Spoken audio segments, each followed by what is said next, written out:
What is up, guys? Marcellus Williams, aka TheSwolefessor, here to educate you on health, fitness, social well-being. And today, guys, I want to talk to you about why self-love can sometimes lead to self-detriment. Now, before I even get really deep into this video, let me just start by saying I don't think there's anything wrong with loving yourself. In fact, I believe it's a necessity of life to love yourself. I think that's very important. If you're someone where you're trying to have a healthy relationship with yourself, with others, really want to be able to better and progress, then you have to be able to love yourself. Because if you hate yourself, or if you're apathetic towards yourself, then you're not going to do things that are going to require you to better yourself. You're not going to push to be a better version of yourself, because why? You don't care, right?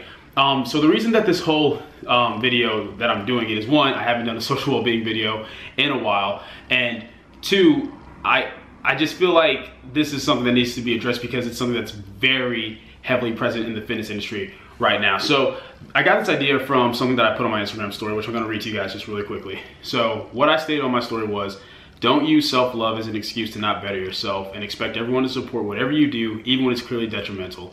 A lot of people take the self-love thing in an insane direction. If you love yourself, you will seek to do whatever you can to better yourself and circumstances. So with this video, I essentially just want to elaborate on that and give some examples of what I mean and why I think that self-love is important, but that unfortunately a lot of people in general, but of course we're going to talk about examples in the fitness industry because this is a fitness related channel, just take it to an extreme that is really just horrible. Like, there's no other way to put it. It's bad, it's garbage, and it's not benefiting anybody, even though it presents itself as doing such. So what I mean, guys, is when people hide behind the term self-love, or when they take it to an extreme, in my opinion, is when they do things like this. You clearly have an issue or a flaw, or you're dealing with certain negative circumstances in your life. And rather than doing everything you can to better yourself, to overcome your issues, or to change your circumstances, you take the stance of, no, I love myself, I love everything about myself, my flaws, my issues, I take the good with the bad because I love myself, I have self-love, so therefore there's no need for me to change anything, to improve anything, and those who don't support me and don't support everything that I do simply don't love me, like, they're haters, or oh, they just don't understand my struggles, whatever the case may be.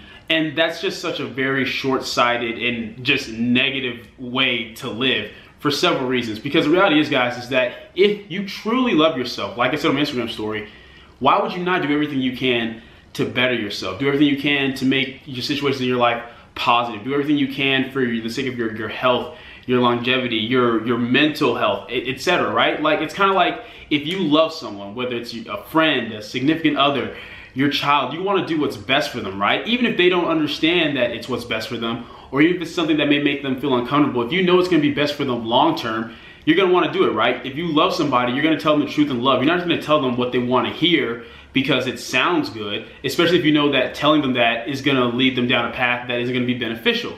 Like, if you have a family member or a friend who's an alcoholic or who's addicted to drugs, and you know that's a problem that they have, you're not just going to sit and be like, oh, it's okay that you're an alcoholic, you should love yourself anyway, I love you and accept you for who you are. You're going to do everything you can to get that person help. Same thing if they're addicted to drugs. Now, granted, the big difference is we can't force other people to do things, right? You can still tell them the truth in love and express to them that, hey, I don't think you should be doing this, I think this is very detrimental, but you can't control anything that they do at the end of the day, right? But you can control what you do in terms of yourself. Like, you can control things involving yourself. You have free will. So therefore, there's absolutely no reason. You can't use the excuse of like, well, I tried talking to the person and, but they didn't want to listen. You don't have that excuse with yourself because you're in control of your own actions. And an example I want to use in terms of things like the fitness industry, okay, like for example, the whole, health, healthy at any size or whatever.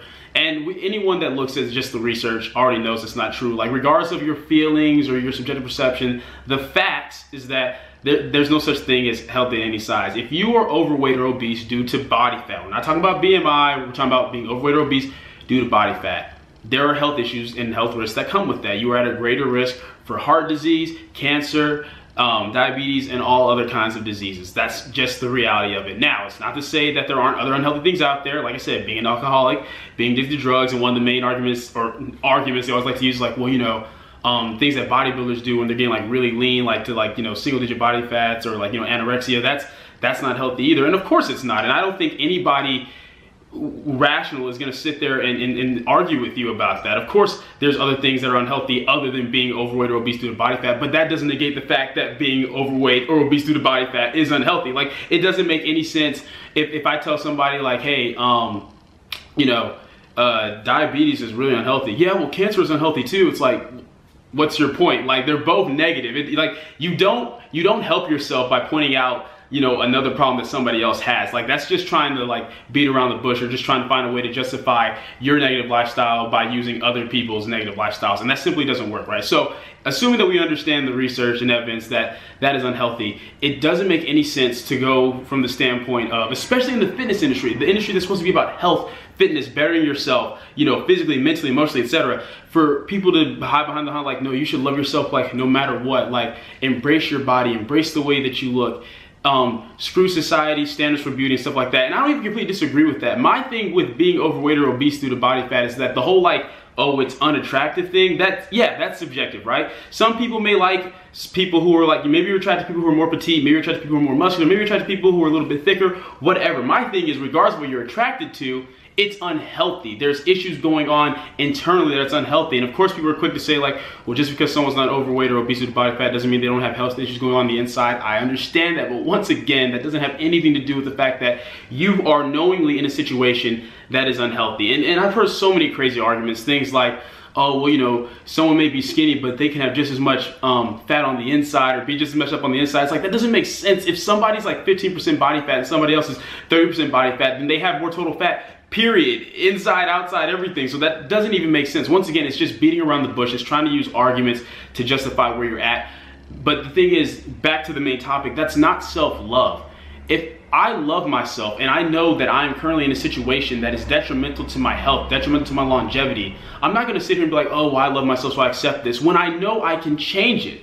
That's the thing. So many people have gotten to this habit of their issues or their flaws. They take it on as like just a part of themselves or part of their personalities. And granted, sometimes certain things are kind of inherent to our personalities. Maybe sometimes people can be like, maybe just due to your personality, you can be overly cocky, or you're shy, or overly ambitious, whatever it may be. But even then, those are things you can still work on. Like, as human beings, we have the capacity to objectively look at these issues and problems that we have and do something about it. So in the case of something like your health, like, you know, maybe you're underweight, like maybe you're anorexic, or maybe you're overweight, there are things you can do to help fix that. You can work out, you can track your nutrition, track your calories, get on a diet. There's different things you can do. And I think it's very lazy to hide behind the standpoint of like, oh, well, you know, I'm just happy with myself. Like, are you really? And at the end of the day, only you know that, but it doesn't change the fact that you are still in an unhealthy position. That's just objectively true. And to me, if I love myself, I'm gonna do everything I can to get out of negative situations, to better myself. And if I have people around me who claim to love me, then I want them to tell me the truth like it is. Even if I'm not very receptive at the time, I understand that if somebody loves me, they're gonna want what's best for me. If I love myself, I'm gonna want what's best for myself. The fitness industry as a whole is, it seems like, or I won't even say as a whole, but a lot of people in the fitness industry are using the whole self-love thing as a fad because it's popular, right? You're gonna get a whole bunch of likes on your pictures. If you just put a picture of yourself, you know, where you're poking your stomach out, or maybe like not a very flattering picture of yourself, but it's like, this is who I am, guys. I accept this part of me. I love myself, whether I'm lean, whether I'm shredded, whatever. And that's good. Yes, you should always love yourself. You shouldn't hate yourself. But I would simply ask, who seemingly hates themselves more? The person who acknowledges that, I'm in this negative situation that is very detrimental to my health, I'm gonna do everything I can to change it, or the person that acknowledges, I'm in this situation that's very negative and detrimental to my health, but whatever, it is what it is. Who really loves themselves more? You know what I mean? It's not about changing yourself for society's standards, it's about changing yourself because it's what's best for you. And like I said, at the end of the day, only you know how much you do or don't love yourself, and at the end of the day, no one can make you do anything. And I'm not saying that we should mistreat people, right? For example, okay, cancer is not healthy, right? But I'm not saying that you should mistreat cancer patients. So in the same way, when I say that being overweight or obese due to body fat isn't healthy, it doesn't mean that I think you should mistreat somebody because they're overweight. I don't think you should mistreat anybody because of any issue that they have. But I think the problem comes down to people now have this mindset that if you're addressing things objectively and let them know, hey, this isn't good or this isn't healthy, or hey, I'm concerned about you, I think you should do this or this, instead of them taking that as truth and love, they take it as like, oh, you're a hater. It's like you can't even express things like that without people being like, oh, you're a hater, or you're a part of the societal standards that are keeping people down and causing people to hate themselves. Like, whether you love or hate yourself is really based upon perception. But to me, I can't see how anybody can logically tell me that it's a bad thing to let somebody know, hey, this is bad for you. You should probably stop doing it. No one would ever make that argument if you had, like I said, a family member who's addicted to drugs and you're trying to do everything you can to help them not be addicted to drugs, or an alcoholic and you're trying to do everything you can to help them to not be addicted to alcohol. Like, when you go to these crazy extremes, guys, this extreme of self-love to where everything you do is okay, everything you do is acceptable, that's ridiculous. At the end of the day, you can do whatever you want, but it's even more insane, like I said, to expect people who really do care about you to support you in everything that you do, even if a lot of what you're doing is clearly negative, it's clearly not good for you. And I just want to express the fact, guys, that that has to stop. Especially in the health and fitness industry. It blows my mind. Like it happens in society, period. But in the industry that's supposed to be about getting better, being healthy, getting stronger, why would you expect people to be just overwhelmingly accepting of the idea that being overweight or obese is okay? It doesn't mean that you don't have a certain level of fitness. You can be overweight or obese and still be a strong powerlifter. You can be overweight or obese and maybe you still do like long distance runs, or maybe you're someone's really anorexic and you do long distance runs. Like, that's okay. You still have a certain level of fitness, but that level of fitness does not negate the fact that you still have health concerns and risks because of the state of being that you have currently placed yourself in. That's the thing. And it's not to say I don't understand things like addictions, lifestyles. There's a lot of things that go into why people end up in the issues and situations that you do, but at the end of the day, you can't use that as justification for staying there. If anything, if you're able to sit there and acknowledge that, yeah, I live this lifestyle, or I'm comfortable with this lifestyle because of A, B, and C, then you also have the capability of realizing, well, because I am comfortable with this lifestyle because of A, B, and C, then what can I do to change it, to better myself? That's the thing. It's one thing when you're in a situation you don't know why you're in it, but when you can sit there and objectively understand that, well, a lot of people become overweight or obese due to this factor or this factor or that factor, well, that means that you should be able to sit there and be like, okay, well, then we can use this factor and this factor to get out of it.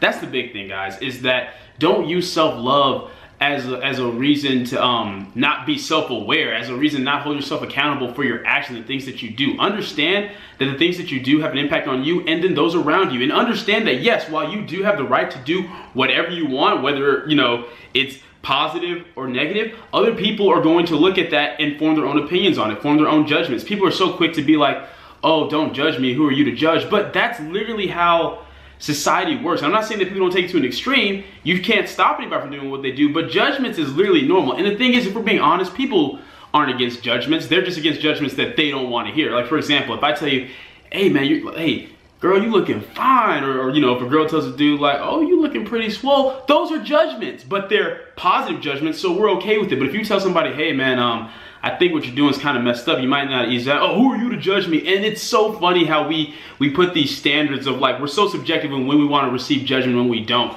But at the end of the day, it's about being honest with yourself and asking yourself, am I in a good position? Am I really happy with where I'm at?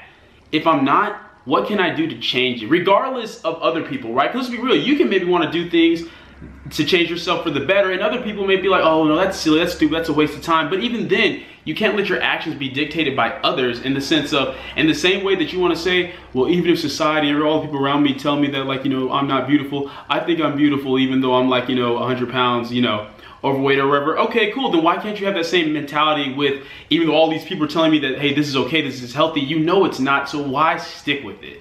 It just doesn't make any sense, guys. And I think it really comes down to understanding that self-love means bettering yourself, constantly trying to progress, finding that contentment and growth. Not that you don't have issues, not that you don't hit bumps in the road. Nobody's perfect, we all have issues, but the thing is, being mature enough to acknowledge those issues, being mature enough to sit down and say, okay, I have this problem, let's look at why I have this problem, and let's look at what I can do to get out of it.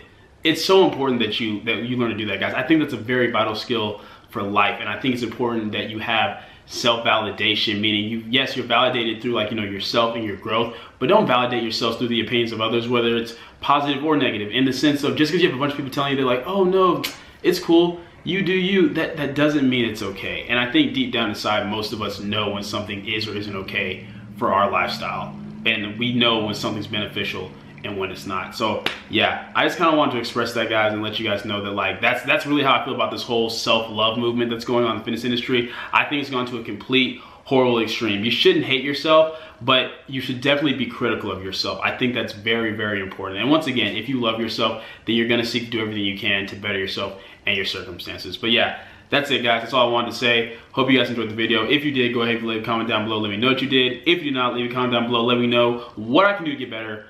Like the video, share, subscribe. Keep it simple, specific, scientific.